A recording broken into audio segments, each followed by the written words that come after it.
E aí, pessoal, tudo certo? Eu sou o Tom César e trago para vocês mais uma edição do Box Nerd. E hoje, sextou, e a gente vai falar aqui um pouquinho sobre o cinema nacional. Tanta gente fala por aí que o cinema nacional não tem a menor chance contra o cinema estrangeiro, que a gente não consegue lutar contra os blockbusters que vêm de Hollywood, produções internacionais e até outros filmes de outros países que chegam por aqui e fazem maior sucesso do que os nossos filmes brasileiros. Pois bem, a Ancine divulgou aí a sua lista do ano 2022, sua pesquisa, seus dados, né, sobre o ano 2022. E aí a gente chega a algumas conclusões. O público brasileiro é um público bastante peculiar no que se refere a cinema. Ou será que não? Ou será que é um público previsível? Vamos ver, vamos descobrir se há uma previsibilidade no cinema nacional ou não. Antes disso, você vai aqui embaixo, aí deixa seu like, ativa o sininho e se inscreve no canal, que é muito importante. Se inscreve aí, vai lá, tá? Passamos aí dos 400 inscritos, a gente quer crescer muito mais e vamos crescer mais com a ajuda de você, é claro. Vai lá, divulga nas suas redes sociais, no seu grupo de WhatsApp, no seu Facebook. Divulga para os amigos se você gostou do conteúdo. Se não gostou, vai embaixo, critica. Sempre com muita educação, é claro. E a gente, na medida do possível, responde a todo mundo. Certo? Então, depois disso tudo, desse papo, solta a vinheta.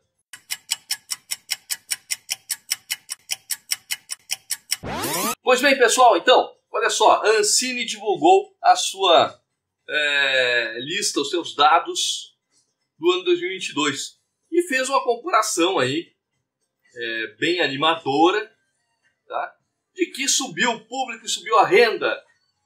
Aí 82% de público, 98% de renda maiores em relação a 2021. Esse dado maquiado, tá? Porque se você fizer agora, 2023 para 2021 também, será isso aí. O pessoal voltando da pandemia, o pessoal foi aos cinemas, o pessoal relaxou. E é isso aí, é o que conta.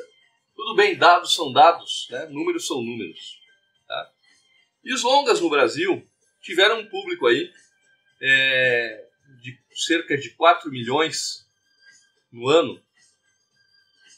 E, bom, 91 milhões, quase 100 milhões para os filmes estrangeiros. A renda nossa, nacional, foi de 71 milhões e quase 2 bilhões para os filmes estrangeiros. E aí a gente vai pensar, pesar, né, de lançamentos. Ah, deve ter tido, claro, obviamente, os lançamentos nacionais, os lançamentos estrangeiros. O estrangeiro deve ter lançado 3, 4, 5 vezes mais filmes do que o cinema nacional. Pois é, foram 173 lançamentos do cinema nacional contra 212 do internacional, do filme estrangeiro. E os recordes aí, os melhores colocados, né?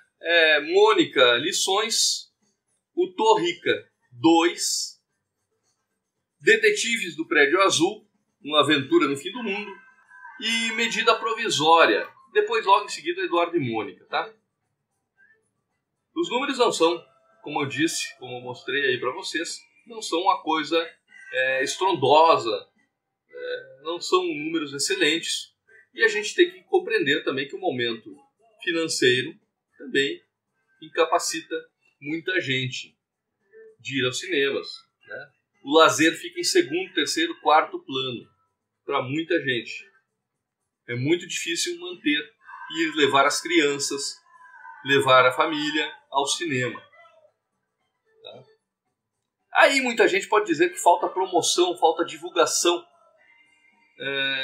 falta um maior empenho das produtoras em divulgar o filme, em apresentar para o público, em mostrar os trailers, em fazer um pré-lançamento, levar os críticos para falar sobre o filme.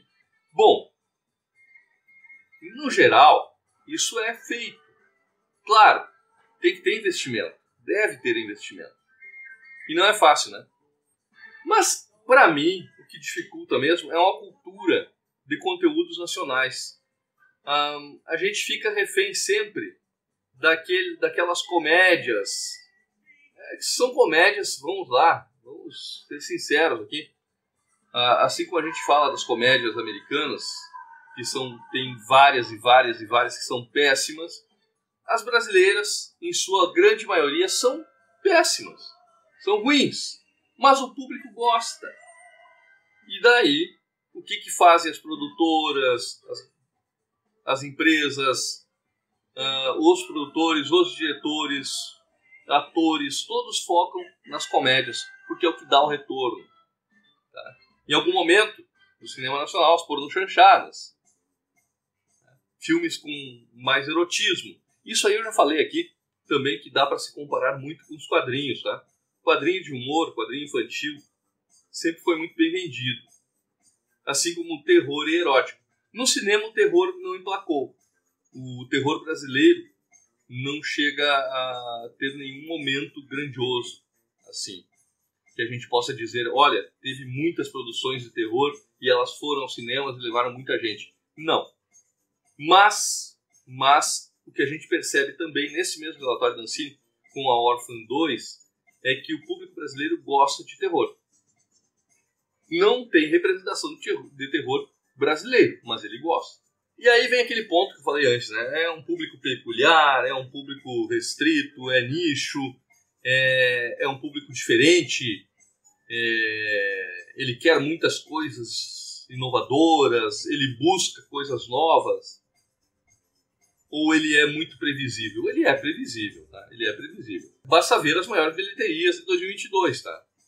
Em um top 20, só para vocês terem uma ideia aí, entram muitos filmes contestados e fracassos fora do nosso âmbito nacional, fora daqui.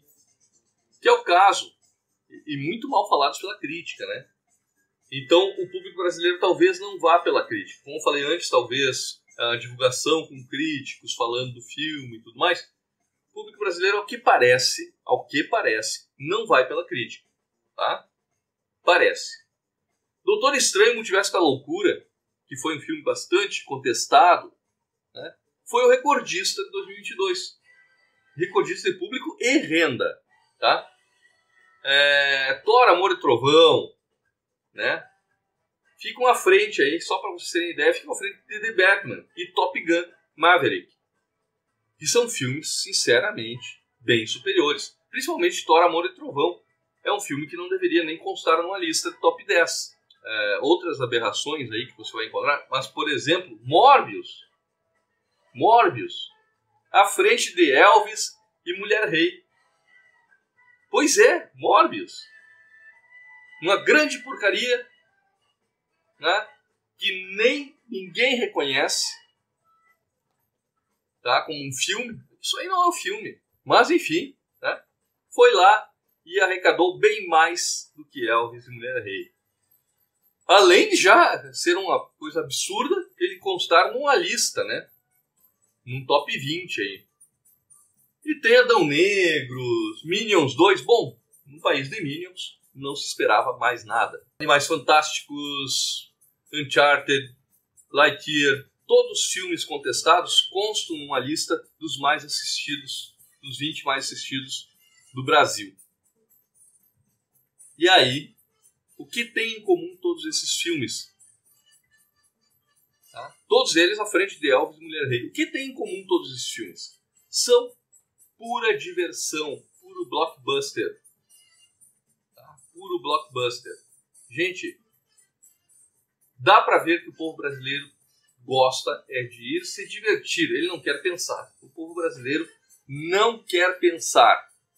Não quer filme para refletir, não quer drama, não quer filme que seja um suspense psicológico, um drama oscarizado, não quer saber disso aí. Esses são números da Ancine, gente, o relatório de 2022. E bom, se a gente for um pouquinho mais adiante, um pouquinho mais além desses números deste ano 2022. E em algum momento, enquanto eu estava na universidade, a gente fez um trabalho sobre estes números divulgados, os dados e tudo mais.